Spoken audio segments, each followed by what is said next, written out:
retailer Macy's became the latest victim of the strong and resilient U.S. labor market, reporting more declining sales and struggling to get consumers to come in and spend. Maybe the labor market's not strong and resilient? Well, the U.S. government now agrees, having revised last year's payroll numbers lower by a whopping 800,000 jobs, at the very least showing it wasn't nearly as strong as it appeared to be, with the implication being maybe it's not all that resilient either. In fact, if we were to draw a line on the payroll chart using these new figures from where the job growth really was and where it's actually been heading the whole time, it would almost certainly end up where Macy's is right now, or any number of other businesses we've heard from to this point. Not strong and resilient consumers pulling back on spending, knowing what comes next isn't a soft landing. The line that we're now drawing doesn't just end where it is either. The slowdown in jobs doesn't just magically stop where the Federal Reserve wants it to. Since this line is now pointing downward at a more substantial pace, the implications are very different, not that we have to tell Macy's. Basically, the new payroll report data says what we've known the entire time. The real slowdown got started around the middle of last year and maybe as early as July, and it hasn't stopped all the way through March of this year. While that's where the latest revisions end, we already know what comes after them because businesses and consumers and markets have been telling us nonstop ever since. While the new numbers don't confirm a recession, what they do show is that the road toward one was far, far more likely than the Federal Reserve and the media were ever willing to admit. But you don't have to tell Macy's that because Macy's, it's all in their numbers. And they even use that magical term that corporate managers like to speak all the time. The CEO said macroeconomic uncertainty. And macroeconomic uncertainty sounded less likely and less powerful when everybody thought the payroll report was to be taken at face value. We'll get to the job revisions in a moment, but let's start with what Macy's reported and why they reported what they reported. According to the company's estimates, really the forecast, they're saying they expect sales of between $22.1 billion and $22.4 billion, which is down from a range of $22.3 to $22.9, so a substantial downgrade to their sales forecast. And that would show a year-over-year decline in sales from fiscal year 2023. In terms of comparable store sales, they now expect a range from about -2% to -0.5% compared to their prior forecast, which had been at the low end -1% to maybe even a gain of 1.5%. So they're even eliminating the possibility of an increase in sales. And according to the company's CEO, he said, "We see that there's definitely a softness, a carefulness, a delay in the conversion of purchasing. And people on the things that they want, the things that are priced sharply, on the newness, they're responding. But even the affluent customer is not spending like they were a year ago because the jobs market isn't what it was a year ago, and we now have the data which shows it." He also said there's a lot of noise out there, which he claimed is distracting customers, causing them to hold off on spending, including higher interest rates, inconsistent weather patterns, even bringing up the weather, and a busy news cycle. In other words, everything to admit that the economy isn't as weak as it appears to be because the payroll report said everything was just fine. He also added, as the quarter progressed, our customer became more discriminating, which we attribute to ongoing macroeconomic uncertainty and an increasingly complex news cycle. And that ongoing macroeconomic uncertainty, they want you to think that's about potential rate cuts and consumers are just holding off of spending until the Fed cuts rates and then they're going to come rushing into stores. And that's just complete and utter nonsense. If anything changed during the quarter, it wasn't consumer prices. They didn't flare up. In fact, they did the opposite, which is exactly what we're seeing here. We're seeing the other side of this inflation. What changed over the last quarter was the labor market. We talked about this with consumer confidence, the high degree of correlation between consumer confidence and the unemployment rate down the road. They can tell what's coming. And the reason they could tell what's coming is because they knew where we had been. We had been moving in this direction in a way that wasn't captured by the payroll reports, at least not until the BLS went back and took a second look at the payroll numbers. And what they now say is that the decline and slowdown was indeed more severe and more substantial than the mainstream payroll reports had reported. These annual revisions, these benchmark revisions, come from something called the QCEW, or Quarterly Census of Employment and Wages. And all it is a more comprehensive survey of the nation's businesses. In fact, let's go to the BLS, and this is how they describe what the QCEW actually is.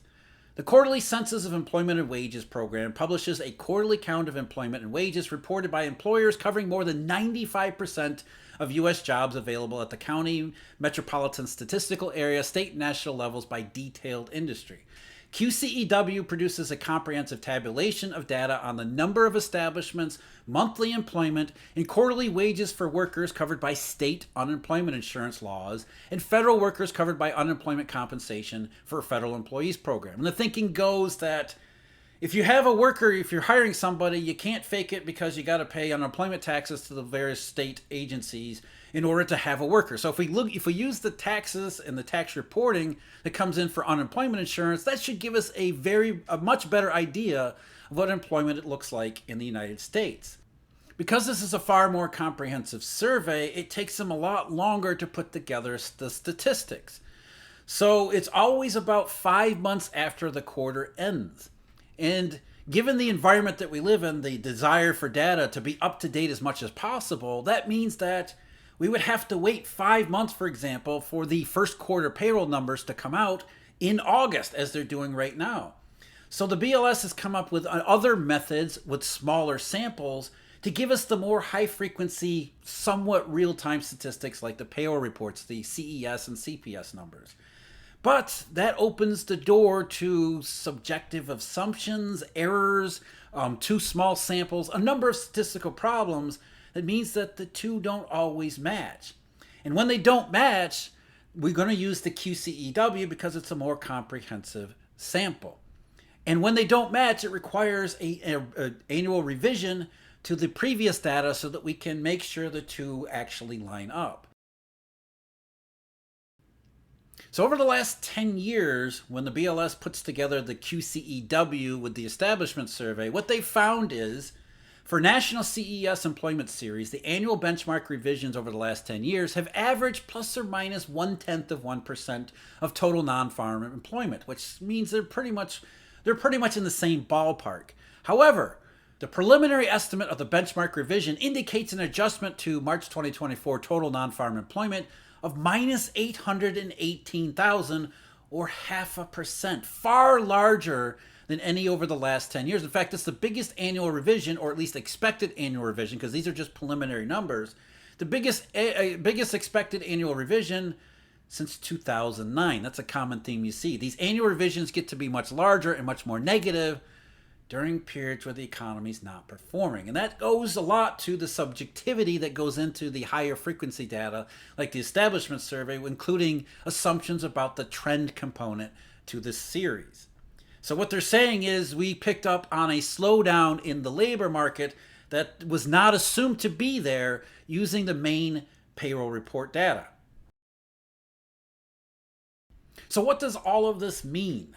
Well, to begin with, it means that 818,000 jobs that we thought were gained were actually not gained. So the change in employment using the establishment survey from March of last year to March of this year had been 2.9 million jobs, which sounded like a terrific, robust labor market environment. You take away about a third of those and it becomes only 2.1 million. And 2.1 million sounds okay. It's not 2.9 million, but it doesn't sound all that bad, but it actually changes everything quite a bit. But it's not really the level. It's not really the number of change. It's the direction and the speed at which the series is moving after the revisions. So we now see when we use the QCEW figures and the year-over-year changes, because this QCEW is not seasonally adjusted, what it does show is that there is a big drop in July of 2023, and that's where this deviation really begins. The slowdown in the labor market, which the household survey picked up last September and October, really after October, maybe it was already starting to happen during last summer, which would make a lot of sense because we got a lot of statistics, we got a lot of A lot of market evidence that suggested things were already starting to move in this direction as early as the middle of last year. Everybody thought last year was terrific. Remember third quarter GDP just skyrocketing. Well, that was all artificial, and the underlying economics, small e economics, now is starting to be more and more revealed, not only where we are and looking back, but also these statistics like the main payroll numbers, the QCEW. So under the current data, the CES, the slowdown in payroll growth looks very mild and modest, like it's almost under control, just gently gliding into that soft landing that Jay Powell keeps talking about. Now, already, just using the current CES figures, it's below the 2014 peak, but given the rate in which it's changing, which is very slowly, it's very likely it would settle down, or at least it seemed like it would settle down somewhere around maybe 2019, the rate there, which wouldn't be necessarily all that bad. 2019 was relatively concerning, but given the context that we're in, going from where we were in 2021 to something like 2019, that would not be inconsistent with a soft landing. These new numbers, however, using the QCEW, you can see the dramatic difference. The QCEW is slowing down so much faster than the current payroll report numbers are.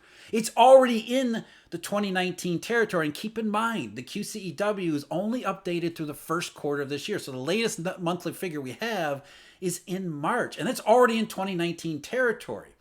And where it's already equivalent to is the middle of 2007. So what we're looking at in the QCEW is the rate of change, or the rate of change in the rate of change, the second derivative. And when looking back at past cycles like 2007, unfortunately we can't use the QCEW and 2001 because that's where the series begins. But essentially, what you see in every business cycle, in every employment cycle, like we've talked about before with the unemployment rate, is that the labor market slows down like unemployment rate kind of gently goes up until it gets to that danger spot or that point of no return where it becomes very nonlinear, where it just accelerates seemingly out of nowhere. In the case of the unemployment rate, it accelerates upwards. And then in the case of payroll report and payroll growth, it accelerates downward. So once you get into that danger zone, the probability of that nonlinearity surges. And so what the QCEW is showing us by already being in the same territory and moving in the same direction at the same speed as the middle of 2007 is that already when we go past March of this year, it's very likely that the employment market in reality was already in the danger zone before we got to the July payroll report. And so once the jobs market actually goes further and further into the danger zone, the chances of passing that point of no return, that point of nonlinearity, go way, way, way up. So on the previous trend of the previous payroll reports, to what we're using now, or what we had been using before this benchmark revision, it seemed like the chances of hitting that danger zone from the perspective of the CES numbers was exceptionally low. Jay Powell was right, just gentle glide into a soft landing, nothing worse than that. But on the trajectory and how far it has already gone in the wrong direction in the QCW, we're on the glide path, we're on the glide slope into that danger zone, right on into the danger zone. Cue the Kenny Loggins music here.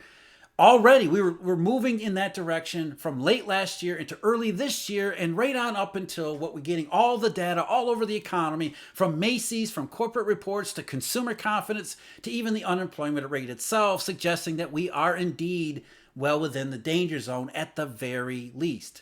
So the CES numbers made it seem like that was a small possibility. The QCEW corrects it and says it's actually a far greater possibility than we thought possible. Most of what you're going to hear in the financial media in the mainstream is downplaying these statistics and focusing on the levels. As I said, you don't want to focus on the level. It's the rate of change for the rate of change. It's the second derivative. But either way, they're going to say, okay, job growth was incredibly strong last year at 2.9 million. Of course, that's the old numbers. But even revising it down by 800,000, yes, that's a big revision, but still 2.1 million, that's really pretty good. So the labor market wasn't as red hot as we thought it was, it's just merely good. But 2.1 million isn't actually good at all. In fact, if you compare it to prior years, some of the worst years of the 2010s, for example, 2013, the calendar year of 2013, The establishment survey shows only 2.3 million jobs gains, which was not a good year, and that's already more than the 2.1 million the QCEW suggests for 2023 heading into 2024. That was the same as 2018, which is also not a good year. These are not robust comparisons. And remember, we've got higher levels of population here in 2024 than we did 10 years ago in 2013. So 2.3 million wasn't great in 2013, and yet it's better than what we have now with 2.1 million, and that's not even taking into account population. So even the raw levels, 2.1 million is already a concerning number, let alone understanding the direction and rate of change that changed toward the end of last year into the early part of this year. None of this makes the labor market look strong whatsoever, and the more important direction and rate of direction and speed of direction suggests there isn't nearly as much resilience as everyone has been saying. In fact, the resilience might have been completely obliterated as we entered the danger zone. So Macy's today was just the latest to confirm what we've already known all this time. What we've known in terms of data, consumer confidence, and other statistics, even the consumer price index, what the markets have been saying more strenuously as we move further into bull steepening, and all the markets that go along with the treasury market. But essentially that Macy's consumers are not spending. Call it macroeconomic uncertainty if you want. We know what you're actually saying. You want to spin this into something positive when in fact it really just means consumers are afraid, not over more consumer price pressures, but the looming unemployment problem. They can sense what's coming. They know what's coming, and they're being proactive about it.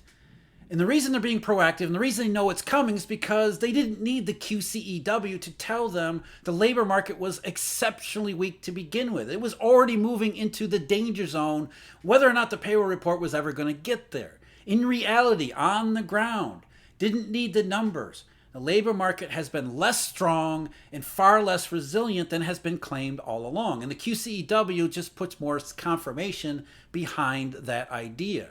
And while 2.1 million sounds good to a lot of people, it actually isn't already. But that's not even the concerning part. The concerning part is the direction the labor market is taking in these updated figures. We already knew chances for recession were high to begin with, and these new estimates absolutely show that the pathway into one was indeed wide open and for a lot longer than most people were willing to concede. So it's not really about the numbers and the revisions. It's really about what that says, where the economy was heading, where it was likely to end up, the probabilities of all that.